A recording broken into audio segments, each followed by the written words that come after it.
Hey everybody, what's going on? Hexx here with another Master Duel video for you all. So today we're going to be taking a look at Sky Striker, which is a deck I haven't come back to in quite a while actually. I do really like Sky Striker as a control deck, and now that we have the Widow Anchor at 3, that's given me a little bit more of an incentive to come back and try it. So yeah, like I said, with this card back at 3, I think this is a relatively minor update. It's definitely not quite the same as like Torn Scales going to 3 for Adventure Phantom Knights, but that said, this is still a very solid disruption tool that, not just for Sky Strikers, but in general, like the ability to both negate and steal an opponent's monster is incredibly powerful and lets you do some pretty, what's the word I'm looking for? Pretty sneaky stuff with, you know, making link plays with their stuff, or just, you know, sometimes you can just straight up attack them if you use that on, with the thing you stole on their turn. Yeah, it's a very versatile card in that regard. So I think it's going to see at least a bit of a power boost, you know, due to this card going from 2 to 3. And then, of course, I would expect to see at least somewhat of a popularity boost, although, funnily enough, like Adventure Phantom Knights earlier, I actually haven't run into any other Sky Striker decks yet. It's still just the first day of the new ban list at the time that I'm recording this, but all the same, I would have expected to see at least, you know, one at some point, but I'm sure we'll run into some in the future. In any case here, yeah, I'm going to go ahead and do some live gameplay with this deck as opposed to replays. I kind of want to do live games with Sky Strikers because this is a very much more like reactive deck, and I feel that it might be a bit better for a deck like this to show what my thought process is in using my disruption in real time as opposed to explaining it all in a replay there. So Sky Striker will kind of go over the basics a little bit just because it's been a little while since we've covered this deck here. So yeah, this deck definitely is a going second deck, and that you actually want to, you know, regardless of whether you win or lose the coin flip, if you win it, we're going to be picking going second here because a lot of the plays that Sky Striker does require can often, not always, but can often require you to battle, namely with the Hayate here. If you want to set up some of your spells like your Mobilize, Engage in the Graveyard with Hayate, you obviously need to be able to attack in order to do that, and you can't do that on the first turn. So just due to the nature of how Sky Striker likes to set its graveyard up with Hayate, it's often correct to go second.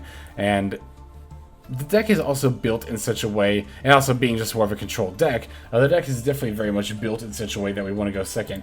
You see we're playing 2 Nibirus, which I haven't done in any deck really in quite some time. So of all the decks to do it, though, I think this is definitely one of the main ones you would want to do it, because we often don't have many, if any, cards at all, our monsters rather, on our board at all. So dropping a Nibiru even at a weird time isn't really that big of a deal for us.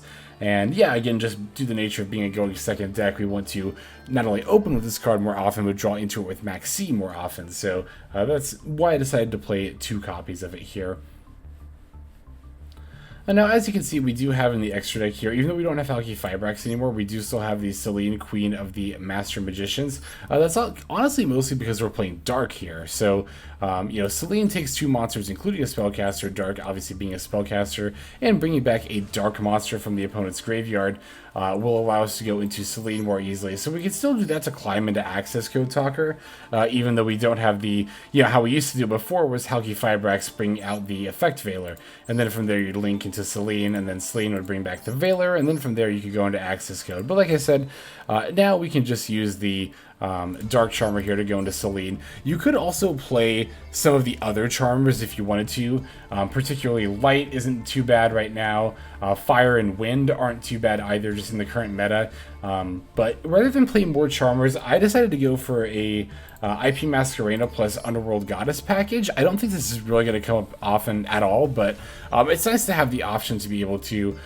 you know, have more or less a kaiju for your opponent's monsters, and then also potentially be able to do it even during your opponent's turn with the IP Masquerana. Of course, the IP Masquerana can also be used to go into Nightmare Unicorn during the opponent's turn, which is going to be a little bit more frequent, or a little bit more common, but with playing Monster Reborn as an extender, there are scenarios where we could potentially set up IP into Underworld guys by stealing an opponent's like Link 2 or maybe even Link 3 monster, just again depending on the scenario. So Yeah, Monster Reborn is a bit of a weird... It feels a bit weird to play this card because it's like, you don't... Despite it being, you know, a staple for a very long time, it actually doesn't really see much play at all right now.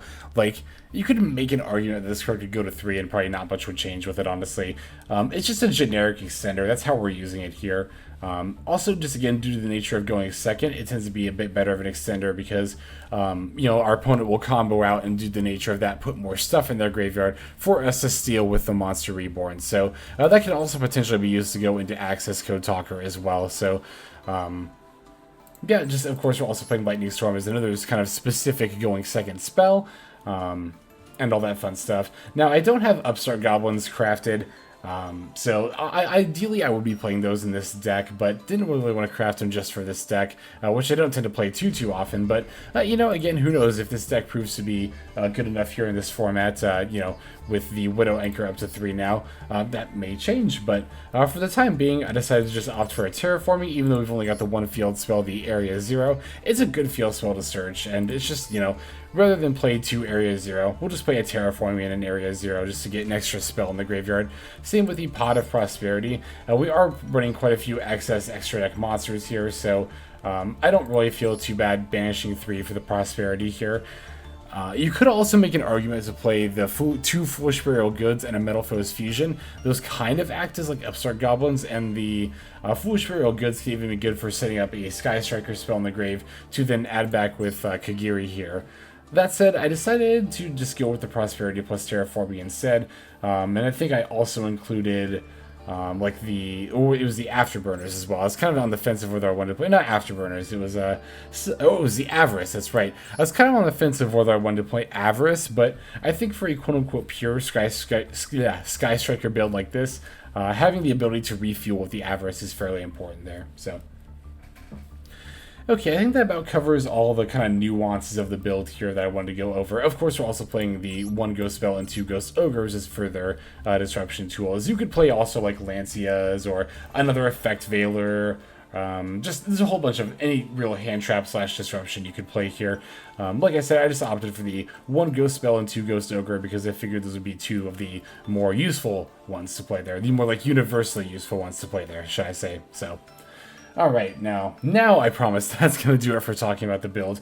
Let's go ahead and break it down card by card, and then like I said, we're going to try to get at least a couple of live games here with the deck in. So, we're playing 2 Effect Veiler, 3 Maxx, 2 Ghost Ogre and Snow Rabbit, 3 Ash Blossom and Joyous Spring, 1 Ghost Belle and Haunted Mansion, 3 Sky Striker Ace Raye, 2 Sky Striker Ace Roze, 2 Nibiru, the Primal Being, 1 Harpie's Feather Duster, 1 Monster Reborn, 1 Reinforcement of the Army, if I can speak here, 1 Terraforming, 1 Pot of Avarice, 2 Sky Striker Mobilize Engage, 1 Sky Striker Maneuver Afterburners, 1 Lightning Storm, 1 Pot of Prosperity, 1 Sky Striker Airspace Area 0, 1 Sky Striker Mecha Modules Multirole, 2 Call by the Grave, 1 Sky Striker Mecha Hornet Drones, 3 Sky Striker Mecha Widow Anchor, 1 Sky Striker Mecha Shark Cannon, and then 3 Infinite Impermanence.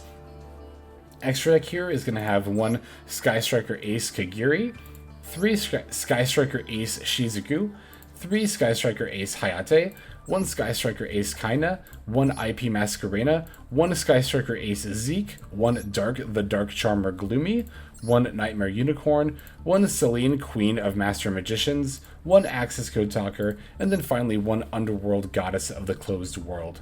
Alright, that's going to round out the deck there. Now let's go ahead and take a look at some games. Okay, so here we've got our first opponent, Haru here.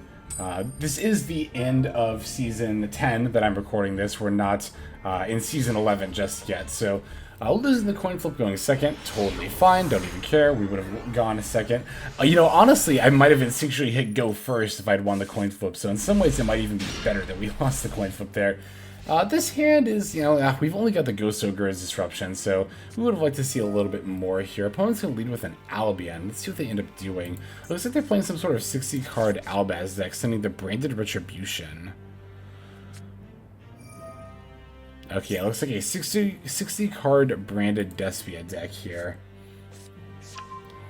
Let's see, I'm just trying to think of what the best target for the Ghost Ogre would be then. Definitely not Lupelian. Oh, or our opponent could just pass. We definitely take that as well.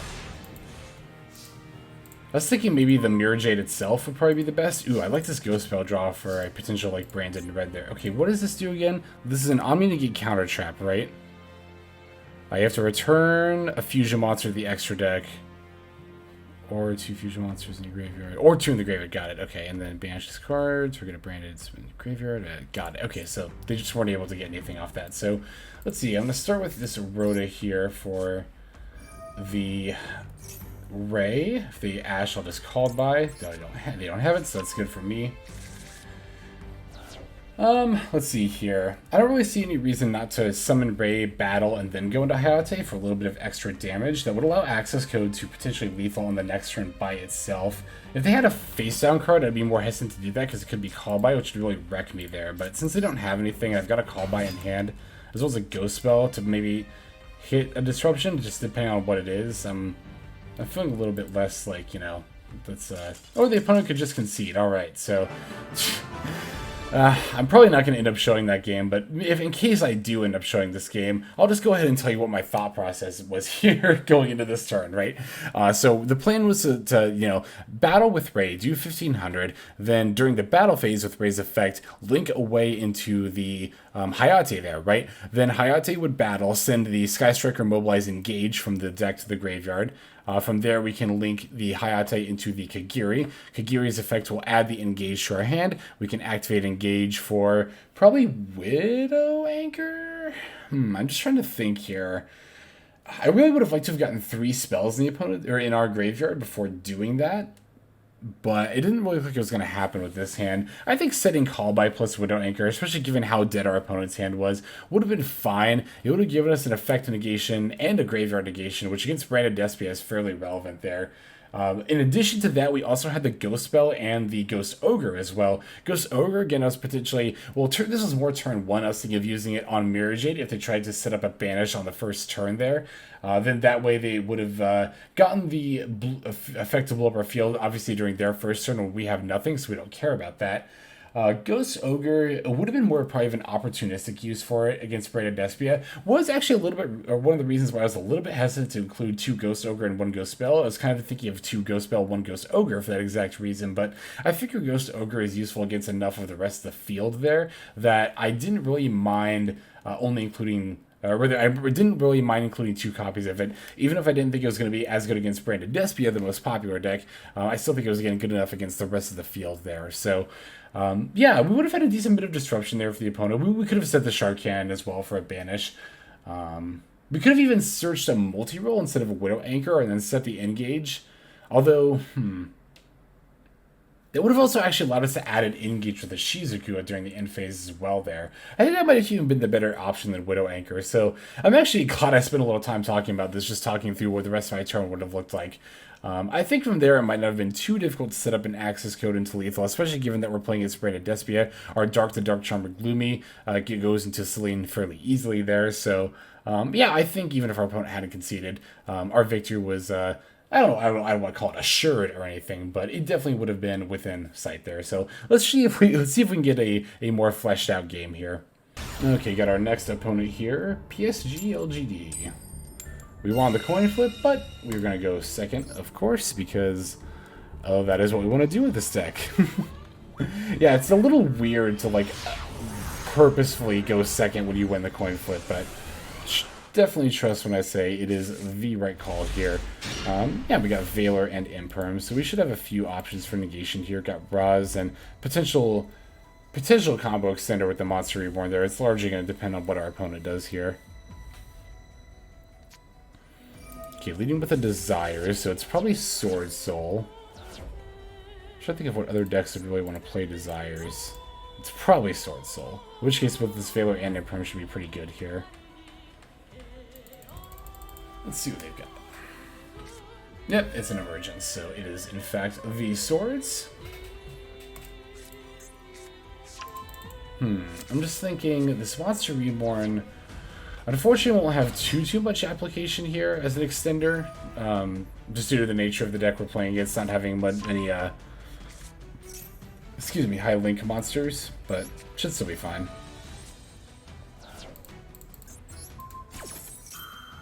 We could potentially Reborn the Valor to go into Celine. with a link too. That is actually an option.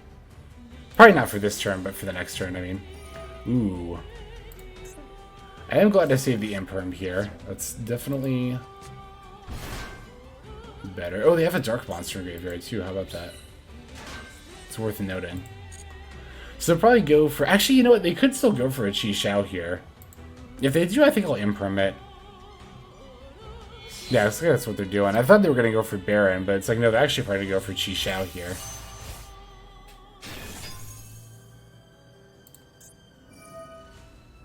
Trying to think if I do want to Imperm this, actually. Yeah, I do.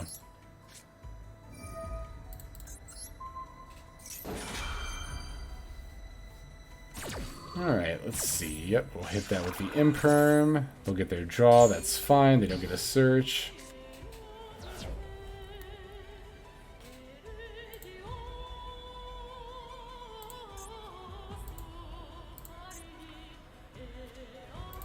Let's see what they've got here.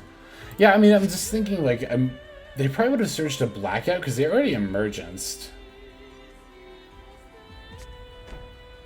So that's mainly what I was trying to prevent, was getting hit by a Blackout there. Okay, let's see what we've got. Avarice, huh? Might be useful. Let's summon the Roze. Actually, you know what? I can summon Roze. Wait, hang on a second. I think I have plays here. Okay, let's think for a second. If I go for Hayate, special the Roze from my hand... I can even Monster Reborn the Vishuda, link into a Dark's effect to bring back the Vishuda, go into Selene, bring back... Like, I could go into Access Code.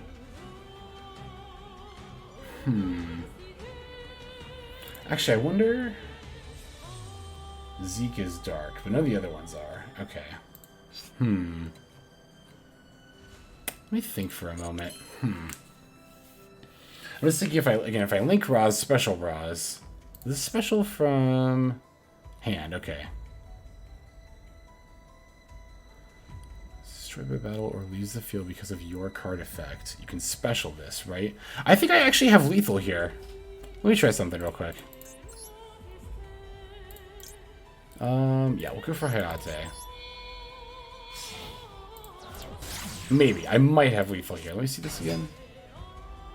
Yeah, I can use each effect once per turn. This is obviously going to be contingent on my opponent not having disruption, but if they don't, I might be able to do this. Okay, let me think for a second. So Hayate wins, so I would need to pop ideally all 3 cards. So Hayate Wind, Dark, Selene, Light. I should be able to do that, right? Yeah, that should be fine.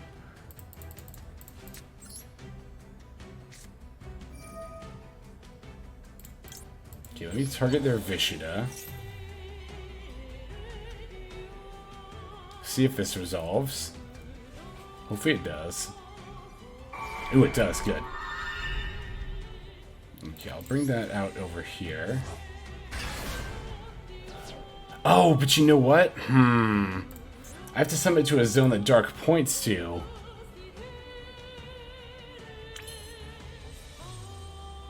Special zone to zone this card points to. Oh, that's fine. I'll just send the Hayate and the Vishuda. So I shouldn't have actually summoned the Hayate yet. But I should be fine. Hopefully. Hopefully it'll be fine.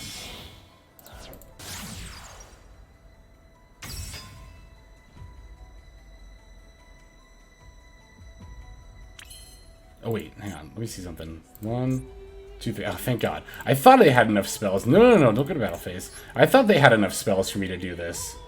How many monsters do I have in grave? Okay.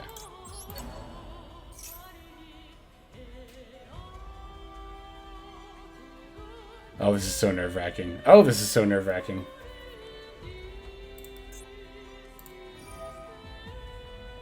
Oh, they've got the Chi Xiao effect. That's right. Duh. Ugh, I can't believe I forgot that. Well, you know what? Okay, hang on. We can still access code. We're just not going to have lethal. We're just going to be some amount of damage short of lethal, I think. Wait, maybe not. No, we are. Never mind. Okay. Let me think. There's nothing to get back with Kagari. Alright, let's just go into Celine.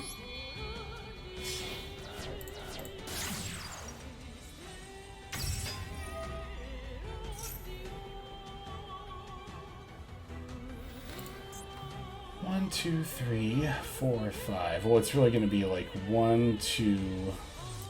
Oh no, they've got the Imperm. Oh no, that's bad. That's actually really bad for me. Let's see here.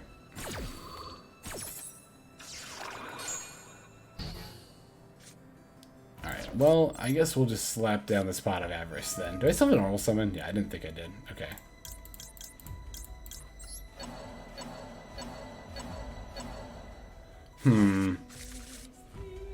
I was gonna say, I don't think we have an out. You know, we could Lightning... I mean, we could run Celine into Shishao and then Lightning Storm? Do I have a better option? Not really. Alright, let's do it.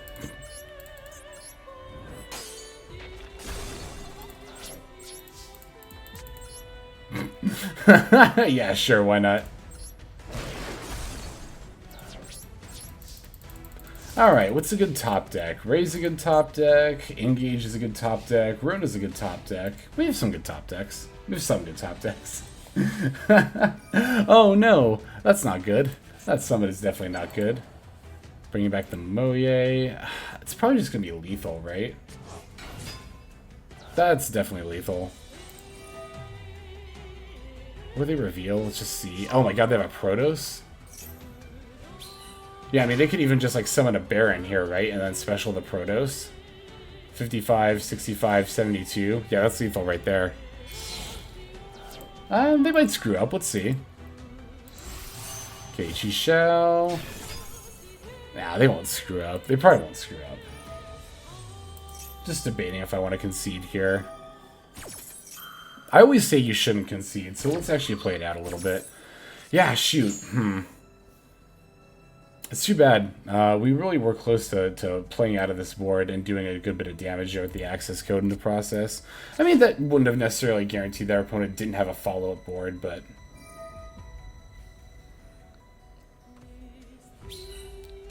Let's see. They have more than enough stuff to Protos, right? Yeah, they do. Yeah, I'm just going to go ahead and concede here. Let's just go ahead and move on to the next one. As soon as the game will let me... There we go. Alright, GG's opponent. Let's do the next game. Alrighty, next duel here. Let's see. And it's funny, I'm like, let's see if we win or lose the coin flip, but like, again, it doesn't really... You know, there are situations where it does actually matter. If you're playing like against exactly Numeron or just another going second deck, really. Like the mirror match or the level 8/rank 8, you know, deck. Let's see here. We got 2 Imperms and a Nibiru. That's pretty good for the Duster to clear out the back rows, and then an Engage for a Raye for plays. So I'm fairly satisfied with this hand. Let's see what our opponent ends up doing here. Normal summon Moye would be nice, and to set maybe a couple of back rows and pass. Would be fairly ideal.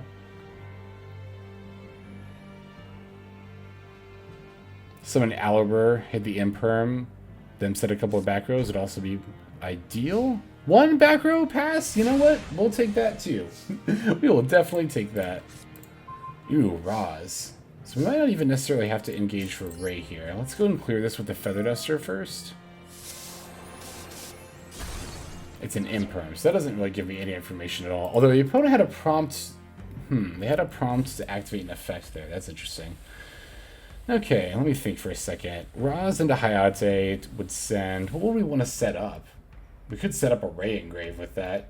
I mean, at that rate, we could just engage for Raye and do it that way anyway. Let's just do it that way.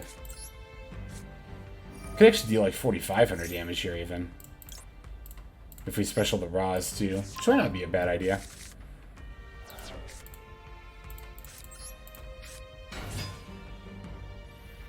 But I don't want to do it now. Well, no, if I special the Roze, then I'll have to link her away, right? So I don't want to necessarily do that right now.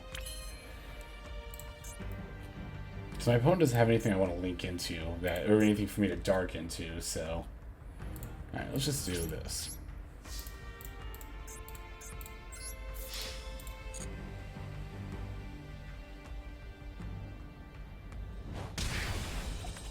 I think they're waiting for me to activate the Raye's effect to max C. Just seems like that's what's going to happen here.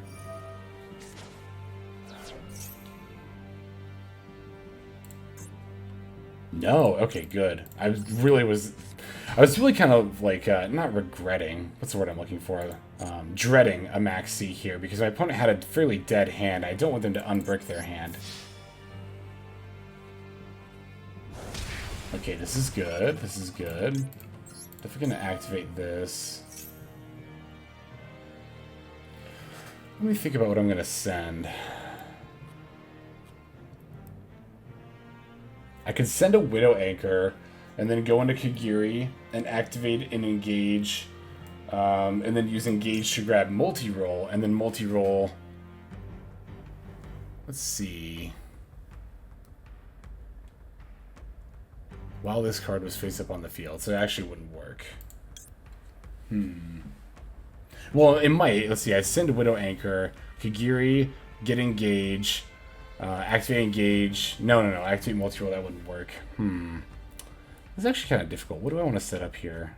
Does it even really super duper matter? I wonder. That has to be sent from the field zone to the graveyard for that, doesn't it?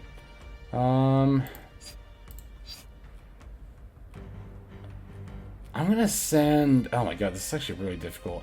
I'm gonna send the Shark Cannon, I think? No, I think I should send the Hornet drones, 'cause I feel like it's the one I'll end up needing the least. Yeah, let's do that.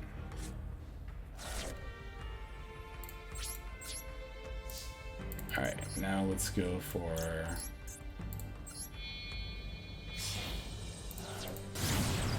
Kagari. And activate, and 1, 2, 3, so... I counted spells in Grave because I wanted to see... I was just trying to figure out if I should activate this engage or not, because there are times where, like, you can Kagari back the engage, not activate it, and then go into a Shizuku, then add another engage, so you'll have 2 engage for the next turn, but... I think I want the Widow Anchor here, because I'll have 3 spells in Grave, I can negate and steal something, so... I'm just trying to think. Because I could also Shark Cannon. I've got the Impermanence for negation already. I could also do what I just said, and then not go for the Widow Anchor, because I've got 2 Imperms already. And my opponent had a dead hand last turn. I think I'm actually going to do that. Well, I mean, okay, I'm going to do this either way. Because Shizuku can't get something that's already in your graveyard, so... I'm just thinking... It might also just behoove me to, like, get the search next turn when I know what I want more. I'm gonna do it this way, actually. I talked myself into this.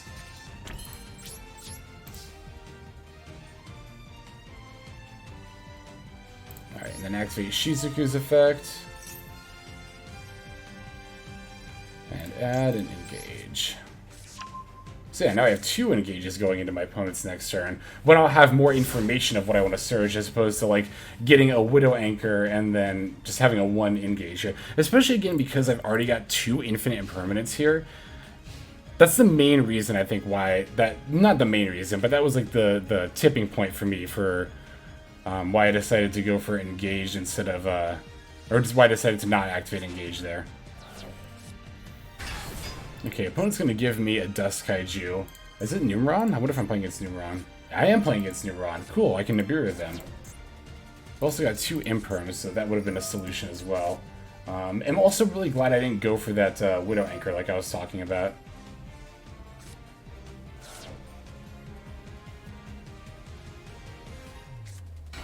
Because now I would have had a monster on board and I wouldn't be able to activate it. Is why I wanted to clarify that there.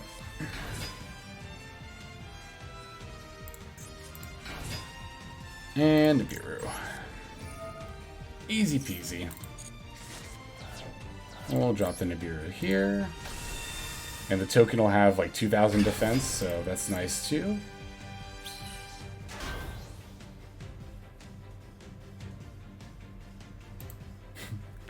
Wow, so we actually managed to, like, face up against another going second deck and force them to go first. That's why they didn't have plays. Okay, that makes a lot more sense now, actually.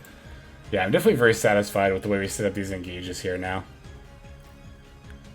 In hindsight.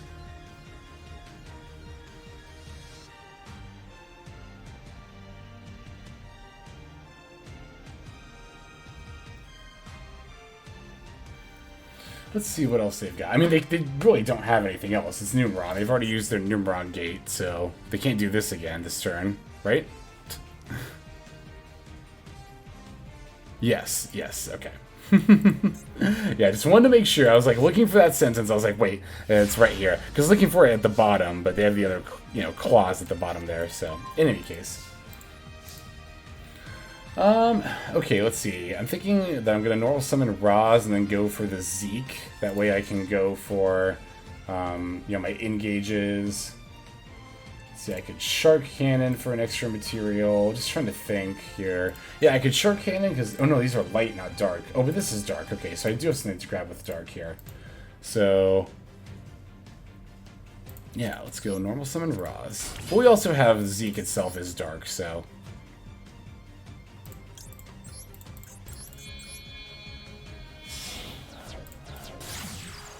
hopefully our opponent doesn't have like a Nibiru here.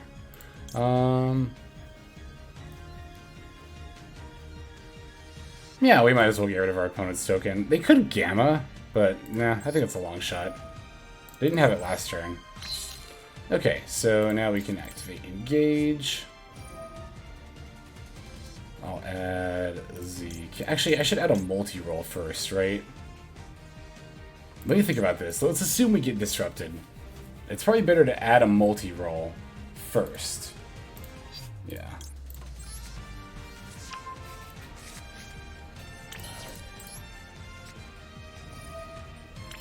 Alright, now let's go Engage for the cannon. And let's draw. Alright, now we got Shark Cannon. I'll get the Numeron wall.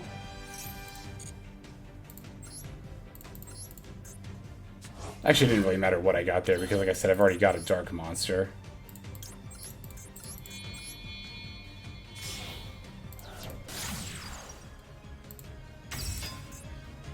Alright, now dark the Dark Charmer's effect. Get that Numeron wall again. We'll throw it over here. Why not? Alright, now we can do Selene.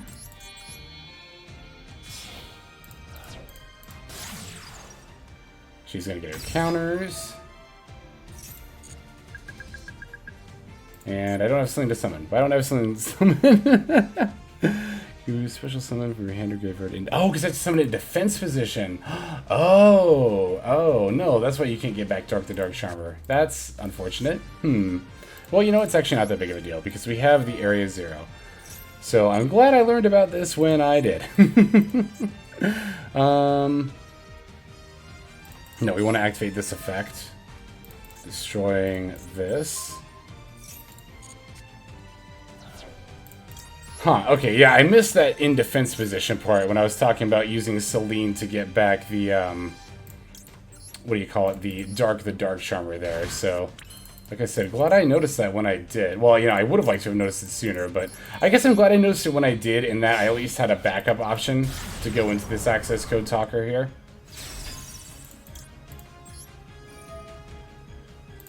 Target that. Goes up to 53, enter battle phase, and swing for lethal.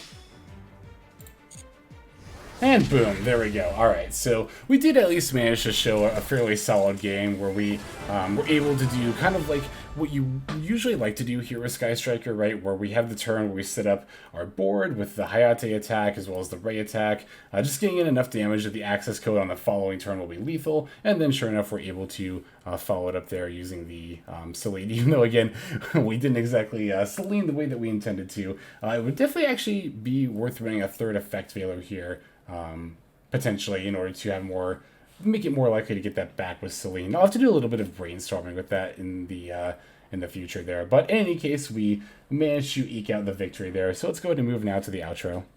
All right, thanks everybody for watching all the way to the very end like this. That greatly, or that does mean a lot to me. I greatly appreciate it. Also appreciate those of you who are commenting and subscribing. Comments definitely let me know what you think of the overall build here and just the state of Sky Striker. I gotta admit, I was a little bit uncertain going into this build exactly what direction I wanted to go in, and also a bit uncertain as to the state of Sky Striker.